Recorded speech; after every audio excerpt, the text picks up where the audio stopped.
সাবানের খরচ আপনারা অর্ধেক কমিয়ে ফেলতে পারবেন যদি এই ছোট্ট টিপসটি অ্যাপ্লাই করে দেখতে পারেন। চলুন তাহলে আজকের উপকারী টিপসগুলি আমরা দেখে নিই। প্রথম যে টিপসটি শেয়ার করছি, অনেক সময় দেখা যায় আমাদের বড়দের বাচ্চাদের হাত থেকে মেঝোতে সস পড়ে যায় বা ডাইনিং টেবিলে, সেটা কাপড় দিয়ে মুছলে কাপড়টাও নোংরা হয়ে যায়। এই ধরনের পলিথিন প্রত্যেকের বাড়িতেই থাকে। একটি খুন্তি নিয়ে নিন আর পলিথিনটাকে এইভাবে হালকা করে টান দিতে থাকুন, তাহলেই দেখবেন পলিথিনের মধ্যে পুরোটা সস আপনাদের উঠে আসবে। কোনো রকম কাপড় বা টিস্যু পেপার এখানে আপনাদের ইউজ করতে লাগবে না।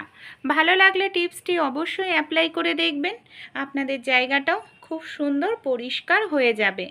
পরের টিপসটি চলুন দেখে নিই। আমাদের বাড়িতে অনেকেরই ছোট বাচ্চা থাকে, আর ছোট বাচ্চারা দেখা যায় এই ধরনের হ্যান্ড ওয়াশ বারবার স্প্রে করতে থাকে, মানে বের করতে থাকে, বের করে তারা নষ্ট করে। বাচ্চাদের সব সময় কিন্তু বকাঝকাও করা যায় না, তাই ছোট্ট একটি টিপস আপনারা অ্যাপ্লাই করে দেখতে পারেন। এর ফলে বাচ্চাদের বকাঝকাও করতে লাগবে না, হ্যান্ড ওয়াশও নষ্ট হবে না। এখানে আমি নিয়ে নিচ্ছি জামা কাপড়ের ক্লিপ। হ্যান্ড ওয়াশের যে স্ট্রটা আছে সেই জায়গাটায় জামা কাপড়ের ক্লিপটাকে আমি এইভাবে লাগিয়ে দিলাম। এবার বাচ্চারা যতই চাপুক না কেন, এক ফোঁটাও হ্যান্ড ওয়াশ কিন্তু বের হবে না। ছোট্ট টিপসটি ভালো লাগলে অবশ্যই আপনারা নিজেরাও ট্রাই করে দেখবেন। পরের টিপসটি চলুন দেখে নিই। তামার পাত্রতে জল খাওয়া স্বাস্থ্যের জন্য ভীষণ উপকারী। আমাদের অনেকেরই হয় গ্যাস অম্বলের সমস্যা হয়, সেক্ষেত্রে আপনারা তামার ঘটি হোক, তামার পাত্র হোক, এইভাবে রাত্রিবেলায় জল ভরে রেখে দিন। সকালে উঠে খালি পেটে তামার ঘটি বা পাত্রের জল যদি খেয়ে নিতে পারেন, গ্যাস অম্বলের সমস্যা আপনাদের কমে যাবে। আমরা অনেকেই ফ্রিজের মধ্যে আটা রেখে দিই। ফ্রিজের মধ্যে আটা 3-4 দিন ধরে যদি রেখে দিই, দেখা যায় যে আটাটা একেবারে শক্ত হয়ে যায়, সেই আটাটা কিন্তু খেতে ভালো লাগে না। আর এর জন্য একটি কাজ আপনারা করতে পারেন, কারণ শক্ত আটাটাই তো আর রুটি করা যায় না। হটপটের মধ্যে নিয়ে নিন উষ্ণ গরম জল, তারপর আপনারা একটি পাত্র বসিয়ে সেই ফ্রিজের শক্ত আটাটা দিয়ে দিন। এইভাবে দিলেই দেখবেন যে আপনাদের আটাটা এত সুন্দর নরম হয়ে যাবে। আমি 5 মিনিট রেখে দিয়েছিলাম, 5 মিনিট পর আপনারা দেখতে পাচ্ছেন কতটা সুন্দর আপনাদের আটাটা একেবারে নরম হয়ে যাবে। আর রুটি করলেও খুব সুন্দর রুটি তৈরি হবে। তেলের প্যাকেট আমরা কম বেশি প্রত্যেকেই ফেলে দিই, তা ভুলেও না ফেলবেন না। তেলের প্যাকেটের এই যে এইভাবে দেখুন আমি কেটে নিচ্ছি ওপরের সাইডটা। এবার এই প্যাকেটের গায়েও কিন্তু বেশ কিছুটা তেল লেগে থাকে। কি কাজে ব্যবহার করব? অনেক সময় আটা মাখার পর বেশ কিছুটা আটা আমাদের বেঁচে যায়। বেঁচে যাওয়া আটাটাকে আমরা নর্মালভাবে কোনো বাটিতে ফ্রিজে রাখলে শক্ত হয়ে যায়। এইভাবে তেলের প্যাকেটের মধ্যে যদি রাখা যায়, তেলটাও আটার গায়ে লাগবে, আর 2-3 দিন রেখে দিলেও আটাটা শক্ত হবে না। চলুন পরের টিপসটি দেখে নিই। লঙ্কা অনেক সময় অনেক দিন ঘরে থাকলে শুকিয়ে যায়, পচে যেতে শুরু করে। তাই কিভাবে লঙ্কাটা রাখলে 2 মাস রেখে দিলে লঙ্কাটা নষ্ট হবে না। মিক্সার জার নিয়ে নিয়েছি, মিক্সার জারের মধ্যে আমি কাঁচা লঙ্কাগুলোকে দিয়ে দিলাম। এর মধ্যে আমি সামান্য পরিমাণ জল দিয়ে খুব ভালো করে লঙ্কাগুলোকে আমি পেস্ট করে নেব। দেখুন খুব সুন্দর করে পেস্ট করে নিয়েছি। এবার একটি পাত্রের মধ্যে আমি লঙ্কার পেস্টটাকে ঢেলে নিচ্ছি। এর মধ্যে আমাদের দুটো উপকরণ মেশাতে হবে বন্ধুরা, যার ফলে 2 মাস রাখলেও লঙ্কার পেস্টটা নষ্ট হবে না। এখানে আমি দিয়ে দেব 1 চামচ পরিমাণ ভিনিগার। দেখুন তারপর আমি এখানে দিয়ে দেব 1 চামচ পরিমাণ খাবার নুন। খুব ভালো করে মিশিয়ে নিন। ভিনিগার আর খাবার নুনের কারণে আপনার লঙ্কার পেস্টটা আপনারা 1 থেকে 2 মাস রাখবেন, তাও নষ্ট হবে না। পরের যে টিপসটি শেয়ার করব সেলোটেপ নিয়ে। সেলোটেপ নানা রকম কাজে আমরা ব্যবহার করি। অনেক সময় কি হয়, সেলোটেপের মুখটা আমরা খুঁজে পাই না, দরকারি কাজ করতে গিয়ে বিরক্ত বোধ করি।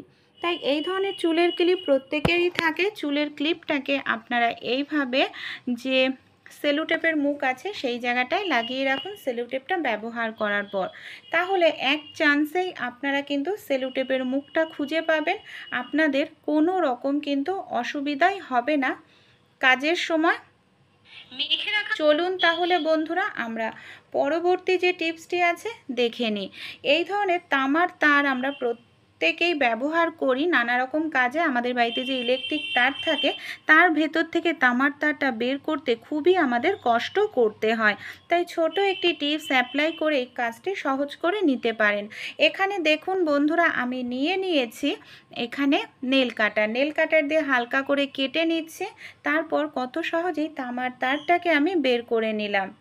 এইভাবে নেল কাটার দিয়ে খুব সহজেই তামার তার আপনারা ইলেকট্রিক তার থেকে বের করে নিতে পারবেন। পরের যে টিপসটি শেয়ার করব, আপনারা কখনো এইভাবে সাবানের মধ্যে পেরেক পুঁতে দেখেছেন? কেন সাবানের মধ্যে আমরা পেরেক পুঁতবো? দেখুন, সাবানটার মধ্যে আমি এইভাবে পেরেক ঢুকিয়ে ছোট্ট করে মাথার দিকটা ছিদ্র করে নিলাম। তারপর এখানে আমি নিয়েছি কিছুটা পরিমাণ সুতো। এখানে অবশ্যই যে সুতোটা নিচ্ছি সেটা হলো লাইলনের সুতো। এই ধরনের সুতোই কিন্তু আমাদের নিতে হবে। ছিদ্রটার মধ্যে আমি লাইলনের সুতোটাকে দেখুন এইভাবে আমি ঢুকিয়ে দিলাম। এবার ছোট্ট করে গিট দিয়ে দেব। এটাকে কি কাজে কোথায় ব্যবহার করব চলুন দেখে নিই। অনেক সময় সাবানদানিতে এইভাবে বাসন মাজার সাবান রাখলে একেবারে গলে যায়, সাবানটার অপচয় হয়, একটা সাবান 2-3 দিনও যায় না। তো এইভাবে আমরা যদি সাবানটাকে লাইলনের সুতোতে মধ্যে বেঁধে আমাদের সিঙ্কের পাশে যে কল আছে তার মধ্যে হ্যাং করে রাখি, যখন বাসন মাজবো দেখুন স্কচব্রাইটের মধ্যে আমি সাবানটা লাগিয়ে নিলাম, তারপর কত সহজে বাসনটা মেজে নিচ্ছি। সাবানের যে সামান্য পরিমাণ জল লাগবে সেটা খুব সেকেন্ডের মধ্যেই ঝরে যাবে, সাবান শুকিয়ে যাবে। এতে আপনাদের সাবানটার কিন্তু অপচয় অনেকটাই কম হবে। চলুন তাহলে আমরা পরবর্তী টিপসটি দেখে নিই। এই ধরনের যে শাড়িগুলো হয় আমরা পরে থাকি, এর যে পাড় যখন পিন আপ করি না, পাড়টা অনেক মোটা হয়ে যায়। অনেক সময় সেফটি পিনটা ঢুকতেই চায় না, মুখটা ভোঁতা থাকে কিংবা জং ধরা থাকে। সেক্ষেত্রে আপনারা নিয়ে নেবেন একটি সাবানের মধ্যে এইভাবে সেফটি পিনটাকে 2-3 বার ঢুকিয়ে নেবেন।